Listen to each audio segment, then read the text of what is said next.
So the first thing I want to talk about, and I think we're now moving over to section 4 of the book. Yeah, section 4. So 3 types of traffic.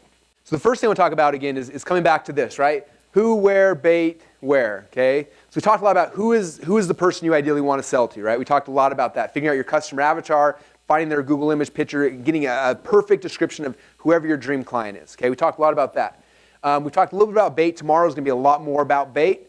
And we talked about where, your back-end program, where are you going to take this person to? Where are you sending him to? Where is your dream with them? So right now, for the rest of today, we're going to be focusing on where. Where are these people at? Because if you can find those people, it makes this whole world, your whole marketing job a lot easier. And so when I first started understanding this, and I first got in this internet business, the hard thing is that if you look at what everybody's selling online, right? All the internet marketing gurus, they're selling 1,000 different ways to drive traffic, right? Every day there's a new product. Here's how to do it on Facebook, on Twitter, on blah, blah, and there's like so much stuff. I think most people get so overwhelmed because they're trying to learn how to drive traffic from 1,000 different sources, and they're just like, yeah, what do I do, right? And so for me, like, I'm not going to dig into the technical part, how to do it, but I want you guys to understand the concept behind it, because for me, the second I grasped the concept, from that point forward in my life, I was always able to get traffic, okay? And so the strategy behind this is more important than the tactics of how you do it, okay? So when I'm doing this process, there's a couple initial questions I ask myself. And the first one comes back to over here is, who is my target market? Okay, we talked a lot about that, so I'm not going to beat that with a dead horse. But you really have to know exactly who that person is. Okay, in the how to make money market, the person that the who that I always kind of look at, it was me when I was a little kid. When I was a little kid, some of you guys have probably heard the story before, but I literally would collect junk mail. I would go and I used to get Small Business Opportunity magazine. You guys, who here subscribed to that magazine? If you're not, you should seriously get a subscription. It's like the best magazine in the world. It's 140 pages, 4 pages of articles, and 136 pages of ads. Okay, yeah. And for dudes like me, I love it. Like the ads is like, that's the gold, right? You read everyone's headlines and how they write their ads. And so I literally was like 12 years old when I got my first copy. And that's a bad idea to give a 12-year-old like Small Business magazine, because you're reading it and you're like, oh my gosh. Oh. Anyway, I'd read every single ad, and I would always call the 800 number at the end and like, hey, can you send me your free kit? Hey, can you send me your free kit? And so eventually, I was getting so many free kits in the mail from every opportunity in the world that the mailman would show up with a stack of mail so big it would not physically fit in my parents' mailbox. And so the mailman had to come up to the door, knock on the door, and hand my parents a stack of junk mail this big. And so I'd come home from school in like, what was it, 7th, 8th grade? I'd come home from school, and there'd be a big stack of Russell's junk mail, and then my parents had like 1 or 2 letters. I'd be so excited. I'd grab this big stack of junk mail, I'd go in my room, and I'd open it. I'd be reading sales letters after sales letters. And that's probably where I got into this whole thing from. But I just got addicted to that concept, right? And I'd read these things. I remember some of them, I'm like, oh, that's dumb. Oh, that's dumb. And some of them I'd be like, oh my gosh, I got to do this. I got to like asking my parents, like, can I borrow $100? I need $100 to be able to do this. Like, they would sell me on the next thing. And so whenever I'm trying to create like an opportunity type product, I think back to like when I was this little kid and I was struggling and I wanted to make money so bad. And I think, like, would that have been something that I would have like been attracted to? Okay, that's what I always look at. So for you guys, think about like whenever it was you got into whatever you do, like what was the things that attracted you to that? Okay, and if you think about that, that's why I decided if an offer is good or bad. Okay, and then when we're on our weight loss stuff, I think about like when I need to lose a lot of weight, like what were the things that, like, would that have got me to get up and to move? So again, the first thing is just really understanding who your person is. And then the second thing is understanding where those people are at. Okay, those are the 2 key questions of traffic. Who is my target market, and where are those people at? Okay, for example, probably the best way to illustrate this is when you hear the word congregation, what do you guys think of? Church, right? So every Sunday, all the people that have similar beliefs and values will congregate together, right? So all of the Mormons, we congregate together in certain churches, right? All of the Baptists congregate over here, and the Catholics congregate over here, okay? On Saturday, the Seventh-day Adventists are over here, okay? Everyone's congregating together based on similar beliefs and values and ideals, and they're hanging out together. Okay, now when I understand that people are congregating, if I'm a marketer and I want to sell something, let's say I'm selling something, like for the Mormon world, there's these guys that sell these things called living scriptures, these DVDs they made of like all of the Mormon stuff, right? Where do you sell it? Like, where's the existing congregation? They're right there. They're hanging out together every Sunday. If you're going to sell something, like, that's where they're at, okay? If you're selling something to the Baptists, they're every week they're together, they're congregated, like that's where they're at. Just go sell, like they're right there, go, right? When I understood that, I started thinking about that. And my goal is not to try to tell you guys to go to churches and sell stuff. I know you could, but my goal is to help you understand the power of congregation, because before the internet, people couldn't congregate together. Okay, the power of the internet is that people all of a sudden can start congregating together based on their beliefs and their values. For example, if you're a wrestler, and I know this because when I wrestled at Boise State, every night we all had mandatory study hall for 2 hours because almost every wrestler flunked out of school. I don't know what it is with wrestlers. Like, we are dumb people. Like literally, so they forced us to go to 2 hours of study hall every single night. And so at study hall, they had a bunch of computers, and you watch the entire wrestling team would come up there. We'd sit down, and guess what? Every single one of us went to the exact same website. We went to the mat.com. There was a message board, and for 2 hours every single night, every single one of us sat there and we talked on the mat.com to other wrestlers. And this was happening at every single university in America. It's happening at every single high school. It's happening, like, anyone who cared about wrestling every night was on the mat. Am I right, Brandon? Everyone's there, right? So if I'm going to be selling something to wrestlers, where am I going to look at?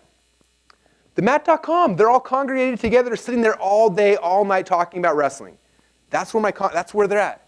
So all I got to do is throw my bait out into that pond and start pulling people in. Okay? Think about the things that you're passionate about. Okay? If you're into personal development, what sites do you go to? Where are you congregating? Okay? If you're into real estate, where are you congregating at? Okay? Think about your target customer. Where are they at? Where are they hanging out? What blogs are they reading? What email newsletters are they on? What Facebook groups are they part of? I start going through all these different things, and as soon as I know that, they're all on Facebook and they're all on this fan page. Okay, if I'm selling a juicing product, Drew Canoli's got 1.1 million people who are interested in juicing sitting there, congregating, talking about juicing. Where should I go to sell my juicing product? Shiloh, there's a site with 1 million people talking about juicing all day long. Boom, there they're at. I'll tell you for now, a little extra money. There's tons of them though. And it's not just Drew Canoli's, there's other guys, and there's probably 1,000 sites now based on it. But that's the power of the internet, guys. That's why little guys like us can make insane amounts of money, because we don't have to spend money driving TV and all these kind of things. When we were doing consulting stuff with Tony Robbins, what was interesting is he told me, Russell, when I first started this business, he said there were 3 channels. It was ABC, NBC, and CBS. That was it. Everyone was watching one of those 3 channels. So guess what I did? I bought ads in all 3. And we made millions of dollars. And all of a sudden, all these cable shows started popping up. And suddenly there was 1,000 different channels. He's like, I could not afford to advertise because and it was too expensive to acquire customers, and we had to cut everything. And so he's freaking out, I can't grow my business because it's so expensive because they're everything out there. So he started shifting his marketing online. Okay, now online's powerful because I can only show my message. If I buy an ad during the Super Bowl and I'm selling my how to make a potato gun product, okay, there may be 18 bajillion people watching it, but there's only 3 guys who want to buy my potato gun product. Okay, unless I'm selling a thing for $800,000 a piece, I'm not going to make my money back, right? But I can go online and find a potato gun group with 20,000 people who are rabid talking about potato guns, and they're sitting in one little congregation hanging out. I just throw my bait in the water and start pulling out money. Boom, all day long, right? And that's what traffic is, you guys. It's not SEO, PPC, all this crap that all these terms that everyone's coming up with. And that's the tactics behind how you do it. But none of you guys as entrepreneurs should know how to do that. Who here thinks I know how to run a Facebook ad? I'm scared to death of Facebook. I told you earlier, I never, ever, ever, ever, ever log in. We make insane amounts of money off Facebook. Okay? Who here thinks I know how to buy an email ad? I know how to, but I don't. Okay? Your job as entrepreneurs is not to understand the tactics behind it. There's geniuses who do the tactics all day long, and you can hire them for pennies on the dollar. Your job as an entrepreneur is to understand very, very clear exactly who your person is and where they're at. And after you know that this is where they're at, now we got to figure out how to get our bait out in front of them. Now I can hire a guy to do it, or I can figure it out. It doesn't matter, but they're right there. That's what they're sitting right there. It's like shooting what? Shooting fish in a barrel is what they call it? Ducks in a barrel? I don't know. But they're all right there. Okay? Do you guys get that? That's the power of this whole internet thing. That's why people like me who are not that intelligent can make millions and millions of dollars, because I know 2 things. I know who my target market is, and I know exactly where they're at. So your job as entrepreneurs is to be the master of these 2 things. Understanding this person better than anyone else in the world, knowing exactly where they're at, and the last step is where are you going to take these people? Okay, this is all the value ladder stuff. Now that I got them, I need to get bait to get them in the door, and let's take them. Where can I take these guys to? How can I help them? How much more value can I provide them? Because the more value I can provide them, the more money I'm going to make, and the more help I'm going to give to them. It's really cool. Isn't that kind of a cool process when you understand that? Okay, so quit worrying about all the that's why on this event, you will never learn the tactical parts of it because the tactics change every single day, and you're always chasing and you're running, and it's just, that's not the focus. The focus of entrepreneurship is to do this part, okay? If you were to go ask a building contractor, you're like, hey man, so tell me how you put all the electrical wires in. He's looking and be like, I hired the electrician, right? You're like, well, okay, that makes sense. Well, how do you do all of the foundation stuff? Hire the foundation guy. Oh, okay. That makes sense, you guys? The contractor doesn't know how to do all that crap. Guess what he knows how to do? He knows how to contract it out. Guess what I know how to do? I know where my people are at. I just contract it out. Hey, they're right there. Go get them. Sweet, man. There's some more over there. Oh, I found this cool Facebook page. Oh, I just do what I'm doing all day long, and I find cool places, and then I have my team, I have people in place, and just say, hey, go get them. There they're at. Boom, and we start going after them, okay? That's what I want for you guys as well, okay? It should not be, and there's things you're going to have to learn, especially when you're getting started. Obviously, you got to do a lot of this yourself. But the reality is if you get so caught up in the technical part, and I did this, I can't tell you how many times I got caught up trying to learn SEO, and man, I went on like this 3-year SEO binge where I thought it was the coolest thing in the world, and I was studying stuff, and we spent so much time and energy and money. We built teams of people, and I don't think we ever made a penny off of, like literally we got so tied up in the tactics. And then Facebook came around, and I was like, there's my people, and we hired someone like, hey man, can you just go get them? And boom, leads start coming like crazy. I was like, that was way easier. So much easier. And so that's what I really want to stress for you guys is that process, okay?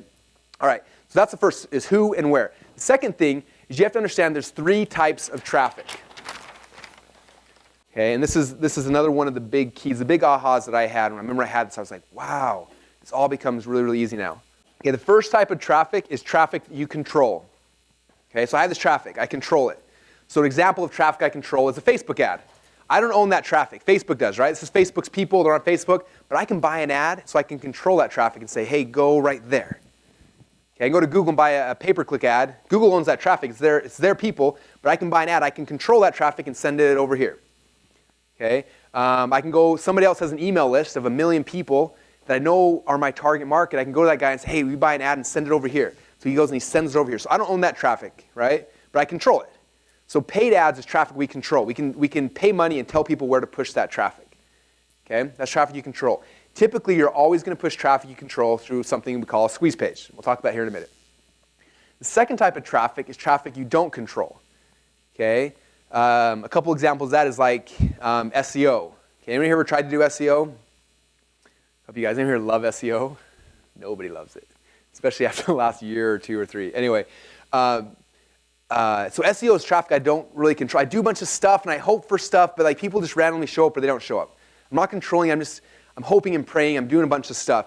Probably the best example of this is I remember this is probably 5 or 6 years ago, back when BJ was working for me doing my SEO. Back when we were trying to figure it out. And one of my friends, Willie Crawford, had written an email saying, and the title of his email was Russell Brunson is a little snot.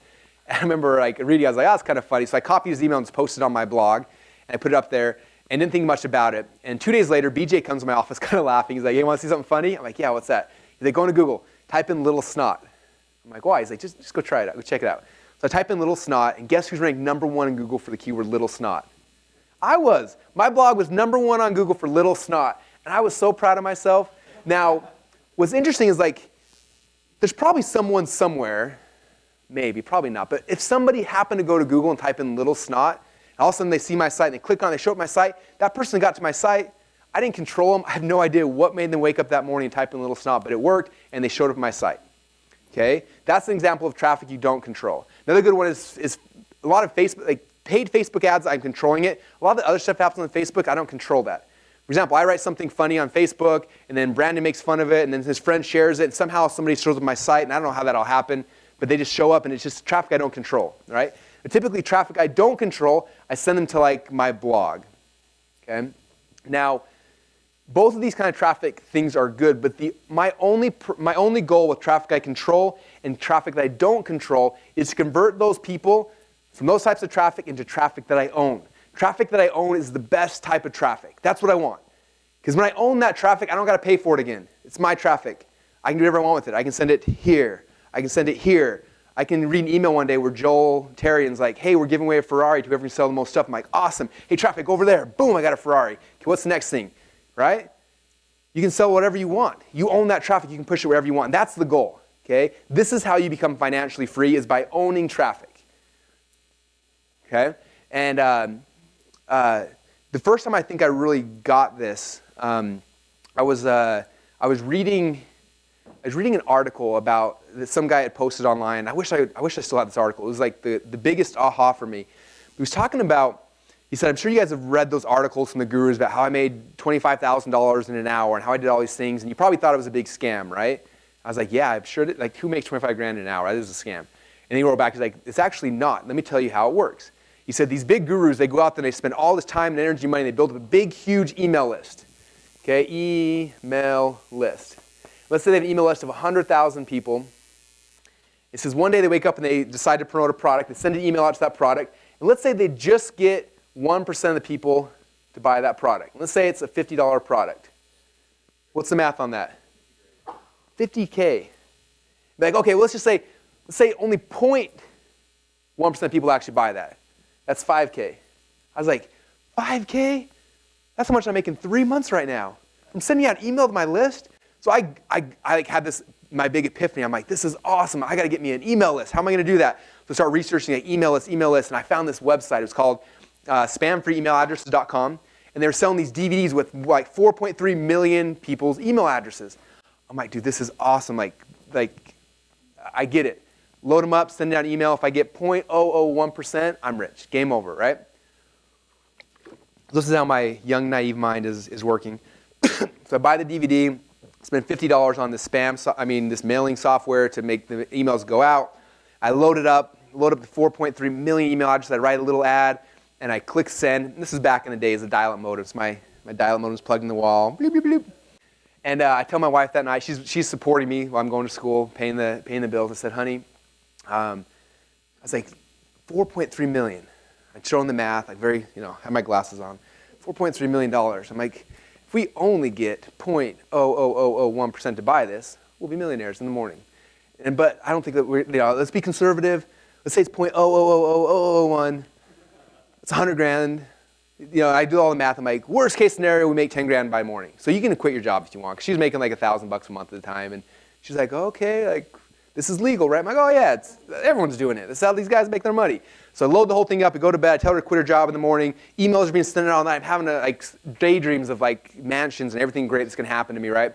And I wake up in the morning and she's like, hon, I gotta use the phone. I'm like, you can't, we're becoming rich. Like emails are going out, you can't just use the phone. She's like, I have to call this person. I'm like, because back then, you guys remember when you had dial-up modem? You had to unplug your computer and plug back in your phone. So I get on the desk, and I unplug the modem, and I plug back in the phone, and literally within seconds, I'm still under the desk. I plug it in, and I hear the phone ring. I'm like, oh, that's weird. So I come back out, pick up the phone, and this person is cursing me out on the other line. I'm like, wait, what's going on? And my wife, she comes out waiting for the phone. She sees my face kind of drop, and I'm like, I'm so sorry. I'm so sorry. No, I didn't know. Oh, really? Oh, crap. Okay, I'm so sorry. And so she's freaking out, like, what's happening? What's happening? And I hang up. I'm like, yeah, they just shut down our internet access, and they're threatening to sue us. And she's like, what? What's going on? I'm like, I thought you said it was legal. I'm like, I swear it is. And anyway, so we go through this whole thing, and my internet's completely shut down. She goes to work, and I'm like, please, on the way out, like, please don't quit. Like, give me a couple hours to cool this off, and then you can, yeah. So I'm trying to see what happened, but my internet's gone, so I'm kind of screwed. I'm still going to school, so I put my backpack on and start walking to class. I get to class and listen to my teacher talk, and I'm just bored out of my mind. And all of a sudden, I'm like, there's a computer lab next door. I got to see what's happening. So I get off and I sneak out. This is anyone still in college? Okay, you teach this to your kids. This is like the secret, right? So if you hate your teacher and you're bored, you just go like this and kind of start squirming a little bit. And you get this concern that you can just walk in, and they're like, oh yeah, and you walk out like you're going to the bathroom, and then you walk right in the computer lab. So I used to always do that. So I just did that, like, fake out to go to the bathroom, walk out, go in the computer lab, and check my emails, and look at some stuff. And I decided to log in my PayPal account. I was selling this thing through PayPal. I logged in my PayPal account. I had made like 9 sales during the night. And I was like, holy crap. It worked, kind of. I started thinking, I'm like, okay, I was rewarded for this. It worked. People were buying this thing. So it works, but I did it wrong. Like, I was like, if I can figure out how to do this the legitimate way that's not going to get me shut down, this could be the greatest thing in the world. And so that began my mission, like, how do I build a list, okay? But you guys, the reality of this concept is true. For most of you guys, some of you guys have a list, some of you guys don't now, but if you're one of your main focus, one of your main key KPIs we talked about earlier today, your main things you're focusing on is the size of my list, how many people am I adding each day. If that's one of your main core focuses, it'll keep growing and keep growing. At first you'll get 100 people, and then 500, then 1,000, then 10,000, then 20 and 30. And somewhere along the line, you're at the point where literally anytime you want to get paid, you just wake up, you write an email, you click send, you go back to bed, and cash comes in. Who here has experienced that in this room? How does it feel? Today he did it. He felt, and does it not feel like the greatest thing in the world? You feel like a rock star? It's the coolest thing in the world. And that's like really the internet dream, right, is that. And so for us, we've got to think about how do we make this happen without me doing the illegal thing and getting shut down? Because I can teach you guys how to spam if you want. We tried it for a little while. It's not very much fun. But there's a legitimate way you can do it that's long-term that'll feed you for the rest of your life. Literally almost every single time like our company has collapsed, which has happened multiple times, the thing that saves us every single time is our email list. We come back to it like, all right, let's send an email out, and boom, it saves us every single time. Like it's the thing that, of everything I have in my business, if you take everything away, that would be the one thing I would keep, because I can keep coming back to it, and it pays for everything. And so that's kind of the key. So the focus has to be, you guys, as we're doing all this traffic stuff, again, just like this chart here, all the traffic I control, I'm sending it to a squeeze page, okay? I'll talk more about squeeze pages tomorrow, and most of you guys probably know what that is, but if you don't know what it is, all it is a simple page where somebody gives me their email address, they click submit, and then they're taken to a page where they can buy something, right? So I put them through this filter first so that when people are coming through here, a percentage of people will join my list. Now they're on my list. Now I own that traffic. I can do whatever I want with them in the future, okay? Traffic I don't control, I typically are sending them to my blog or something. But if you look at my blog, you notice the top 1/3 of my blog, all it is like a glorified squeeze page. I've got a video right here, and I ask them to opt in. Because I don't care if they type little snot. They'll see that way down here. I just want to get them on my email list. That's the only goal I have, right? So all the traffic I don't control, all my Facebook stuff, all these other things I'm doing, I'm pushing them like, hey, go to .comsecrets.com. I'm pushing them there because I don't control them. When they show up there, they get on my list. Now I own them. Now I got them. Now I can sell my free book. I can get them in my value ladder. I can get them to come to events like this. And I guarantee all you guys somehow got into one of my funnels somewhere, and that's how come you're here today right now, okay? And so that's kind of what we're focusing on is all the traffic you control, you push through a squeeze page. Traffic you don't control through a blog. The goal, again, is to get their email address. And now you own that traffic that you own. And now that's the goal, guys. That's the game of internet marketing.